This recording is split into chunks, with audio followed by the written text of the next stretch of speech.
घरच्या घरी सिक्रेट मसाला तयार करून आज बनवूया रेस्टॉरंटपेक्षाही भारी अशी चिकन अंगाराची रेसिपी. करायला सोपी आणि खायला चविष्ट. मसाला करण्यासाठी पॅनमध्ये धणे, जिरे, अख्खा गरम मसाला, लाल सुक्या मिरच्या आणि काजू बदाम आपल्याला भाजून घ्यायचे आहेत. खमंग भाजल्यानंतर ह्याची आपल्याला मिक्सरमध्ये पावडर करून घ्यायची आहे. तळलेला कांदा देखील मिक्सरमध्ये मी बारीक करून घेतला आहे. 1 किलो चिकन स्वच्छ धुवून त्यामध्ये दही, टोमॅटो प्युरी, तळलेला कांदा आणि आपण जो मसाला केलाय ना तो घातला. हळद, लाल तिखट, काश्मीरी लाल मिरची पावडर, आलं लसूण पेस्ट आणि 2 मोठे चमचे तेल घालायचं. चवीनुसार मीठ घालायचं. थोडीशी कसुरी मेथी हातावर चुरून घालायची. कमीत कमी 1 तासासाठी तरी हे छान मॅरिनेट करून घ्यायचं.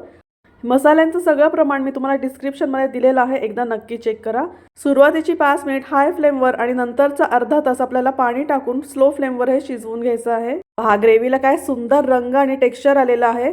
चिकन देखील व्यवस्थित शिजलेलं आहे. तर आजची आपली ही रेसिपी चिकन अंगाराची आहे, त्यामुळे लगेचच आपण ह्याला स्मोक देखील देऊन घेऊया. चला, मस्त गरमागरम चिकन अंगारा तर तयार झालेला आहे. पण तुम्ही हा व्हिडिओ कुठल्या गावातून, कुठल्या शहरातून पाहताय मला कमेंट नक्की करा. तर चिकन अंगारा कशासोबत खायचा, तर खरपूस भाजलेला मस्त खस्ता मलबार पराठा आणि गरमागरम वाफाळता स्टीम राईस. That's it. सुटलं की नाही तोंडाला पाणी. तर नक्की ट्राय करून पहा ही चिकन अंगाराची सोपी रेसिपी. आणि अशा साध्या सोप्या रेसिपीसाठी मिमीज किचन मराठीला फॉलो करा.